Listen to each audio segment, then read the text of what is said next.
Bienvenue à toi dans cette vidéo dans laquelle je vais te partager mes stratégies business. 3 piliers, on ne parle pas de 3 simplement sources de revenus, mais 3 piliers, quelle est la stratégie derrière ces 3 piliers sur lesquels je m'appuie pour construire mon patrimoine. Et ces 3 piliers-là, je vais faire un gros focus à la suite de ce qui s'est passé économiquement ces dernières années. C'est très important cette vidéo parce que en comprenant cette stratégie, toute la philosophie qui est derrière, ben, ça te permet de mieux appréhender et mieux comprendre, les différentes vidéos lorsque je te parle d'un sujet et puis d'un autre. Tu vas bien comprendre qu'à chaque fois, ben, c'est rapproché à ces 3 piliers. Alors, comme tu le sais, il y a une pandémie, hein, qui a fracassé un petit peu l'économie mondiale et elle est intéressante cette pandémie parce que si tu veux, l'économie suivait un cours, tu vois? Elle suivait un cours, elle allait dans une direction et qui était à peu près claire. On savait un petit peu où est-ce que c'était en train d'évoluer, notamment avec la digitalisation, ainsi de suite. Et la pandémie, ça a été un accélérateur justement de cette direction. C'est comme si que quelqu'un avait appuyé, si tu veux, sur, le speed listening, x2 ou x5 et ça a permis de faire un grand bond, une grosse accélération, en avant. Et et c'est là que tu vas comprendre que ces 3 piliers-là, en fait, la pandémie les a validés. Elle a validé ces 3 piliers et c'est pour cela que je me concentre davantage sur ces 3 piliers-là. C'est par rapport à ça, à chaque fois que je vais te décrire ces piliers, chaque fois tu vas voir, je vais te dire: «Regarde, pendant la pandémie, voilà ce qui s'est passé». Donc ça, c'est très important. Ces 3 piliers sont très simples. Pour utiliser une métaphore, on va utiliser une métaphore temporelle, de passé, du business du passé, du business du présent et du business du futur. Business du présent, on va commencer par le présent, c'est tout ce qui est en rapport avec le business online et la digitalisation. Tu l'as vu notamment avec, l'explosion des plateformes telles que de e-commerce telles que Amazon, tout ce qui était digital comme par exemple, Netflix, ainsi de suite. Voilà, ils ont complètement, accéléré. Zoom pour, tout ce qui est, permettait le télétravail, ainsi de suite. OK, donc business online, premier pilier. Deuxième pilier, donc ça c'était le présent. Maintenant, on va du côté du passé. Le passé, c'est quoi? C'est ce qui a toujours existé de solide, de concret, de tangible, c'est la pierre ou la terre. Parce qu'on sait que voilà, la pierre nous permet de nous loger et la terre nous permet de nous nourrir, des besoins primaires. Donc business, un des deuxièmes piliers, donc ça va être le business du passé, pierre ou la terre. Et troisième pilier, c'est le business du futur qui va être donc tout ce qui est en rapport avec la bourse et encore plus, nous, ce qui va encore plus nous intéresser, c'est le fort potentiel des cryptos. Tu l'as compris, donc, ces 3 piliers-là que je vais te décrire en te partageant exactement ce que moi je fais, OK? Comment toi, eh bien, tout doucement, tu dois tendre à avoir ton patrimoine qui repose sur ces 3 piliers. Tout d'abord, business online, comme je te l'ai dit, c'est la forme liquide. On va commencer par ça, qui va nous permettre de générer de l'argent pour pouvoir arroser les 2 autres business.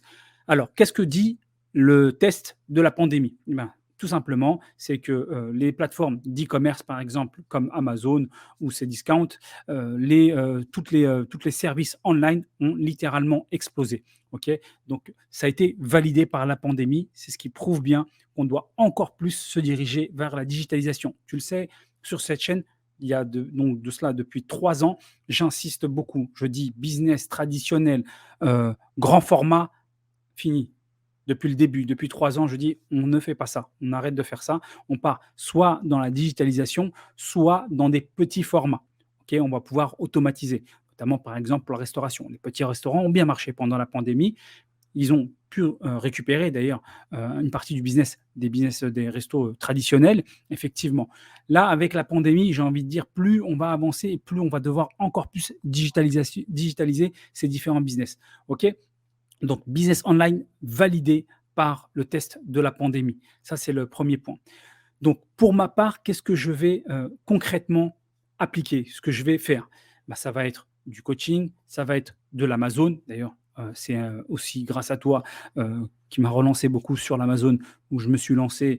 L'Amazon n'est rien d'autre que du e-commerce, hein, on est d'accord? C'est-à-dire, c'est faire du commerce, online. Le commerce a toujours existé, mais voilà, on utilise la première plateforme, au monde pour pouvoir, fabriquer, distribuer nos produits. Très bien. Donc, pour ma part, ça va être des livres, dont je te tiendrai au courant prochainement. Ensuite, YouTube. YouTube, c'est extrêmement intéressant. ça concurrence la télé qui est complètement, délaissée par, notamment la jeune génération. Plus, on va dans les jeunes générations, moins on consomme de la télévision. Donc, toute cette masse, monétaire se redirige vers les réseaux sociaux et pour tout ce qui est vidéo, ça va être YouTube notamment. OK? Donc là, il y a un gros potentiel. C'est le deuxième moteur de recherche au monde. Après Google, c'est YouTube. Donc gros potentiel. Donc dans mon cas, donc comme je te disais, YouTube également m'intéressait. L'édition de logiciels, ça peut être des applications, ça peut être des sites, ça peut être des logiciels. Pour ma part, c'était un logiciel qu'utilise d'ailleurs la Metaverse depuis 2016. Pour le moment, je l'ai toujours pas commercialisé, mais voilà, c'est pour te dire que je suis dedans. Tu vois? Je m'y intéresse, je même concrètement, j'ai même, réalisé des choses, par rapport à ça. Donc toi également, que tu aies un job ou que tu aies un petit business, OK, il faut que tu choisisses un des éléments. Il y en a d'autres, ça peut être du freelancing, par exemple pour ceux qui proposent des services, leurs services parce que voilà, ils vont travailler, depuis leur ordinateur, marketing, design, développement, le coding, et cetera. Ça peut être d'autres formes de e-commerce. Aujourd'hui, il y a énormément de plateformes, même des plus petites. Le deuxième business, business solide, tangible, le business du passé que j'ai appelé la pierre ou la terre. Qu'est-ce que le test de la pandémie du coronavirus nous a dit concernant l'immobilier? Validé, check. On a vu les prix de l'immobilier littéralement exploser. Alors pas n'importe où, c'est vrai, pas forcément dans les grandes agglomérations, mais plutôt soit au bord du littoral, soit, à l'extérieur des grandes agglomérations avec, des terrains plus grands, des jardins, ainsi de suite. OK? Je vous en ai déjà fait une vidéo pour vous parler de tout ça, notamment avec, l'impact du télétravail sur, eh bien, le business de l'investissement locatif. Nous, on va rechercher des pépites. On va rechercher là où il y a du potentiel. On ne va pas suivre comme des moutons. Là où il y a du potentiel, moi, ce qui m'intéresse, c'est là où ça va être pas très cher, où je vais avoir donc un retour sur investissement, une rentabilité intéressante. La Turquie, 50 millions d'habitants, de touristes, pardon, par an. 50 millions de touristes par an. 80 millions d'habitants, mais 50 millions de touristes par an, premièrement. Deuxièmement, prix au mètre carré faible par rapport à ce que l'on peut voir, notamment en France, en Belgique ou ailleurs. On est à 4, 5 fois moins cher.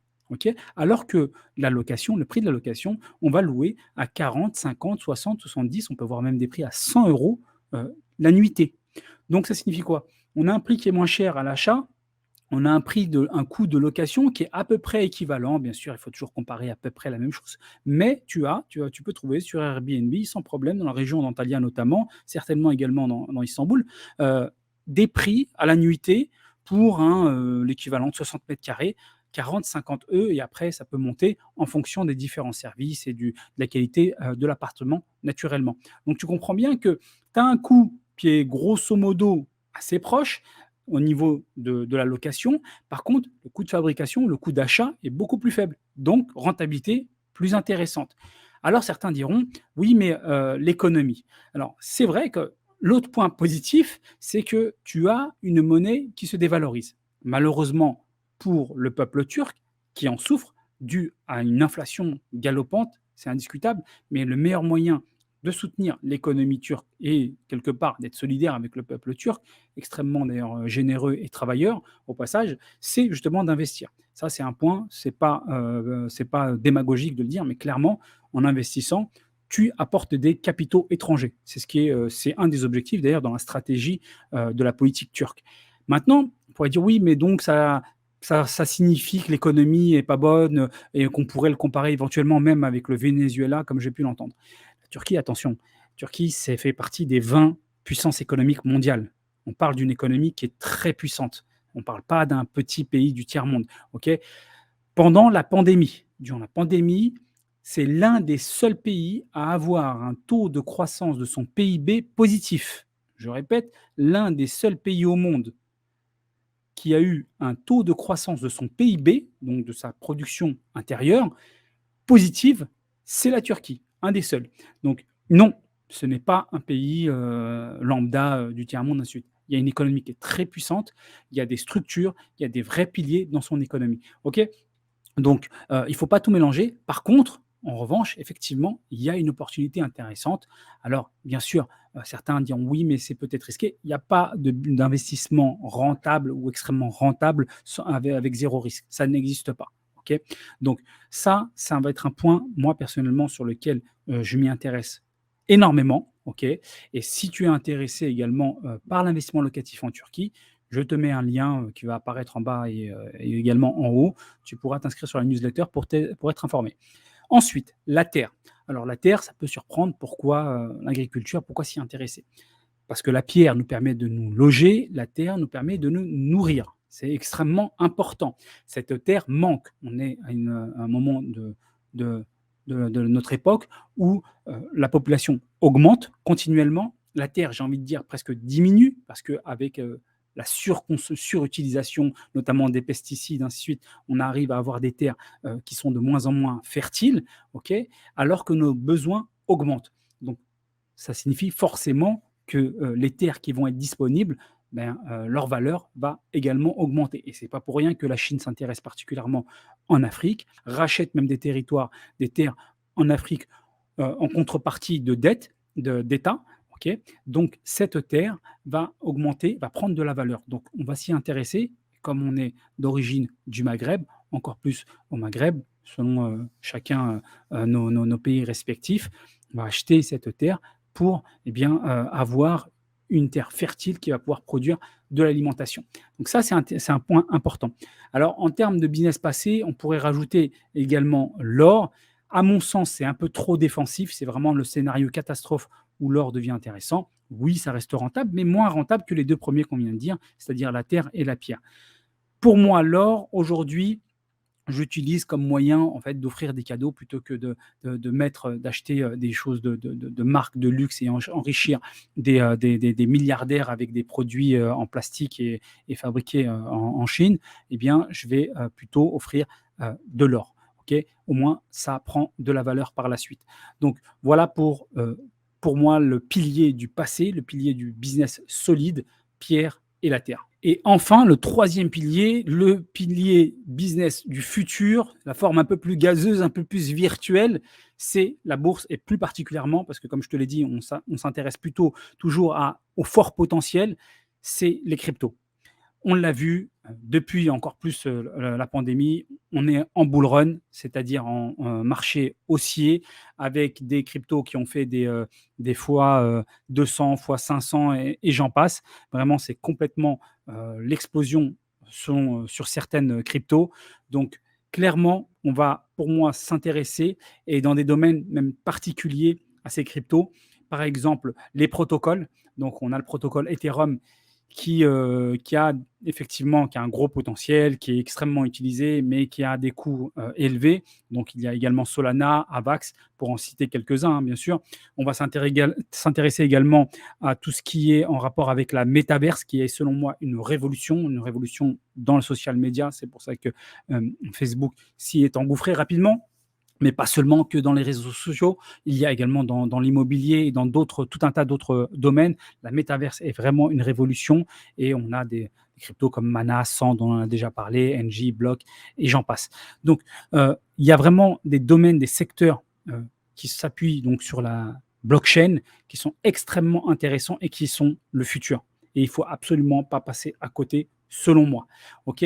Donc, voilà à peu près, pour moi, donc ces 3 piliers, le business du présent, business online qui nous permet de générer des revenus sur lesquels on va investir sur le business du passé, pierre et terre, et business du futur, la crypto. Voilà, si tu as ces 3 piliers ou si tu comptes les mettre en place, eh bien, c'est la très bonne stratégie. Et si tu veux en savoir plus, je propose différents programmes, voire même des packs qui contiennent l'ensemble de certains de ces programmes. Tu les retrouveras en lien en description ou sur le lien qui apparaît juste au-dessus. Je te dis à bientôt. Bis and kiff. Ciao, ciao.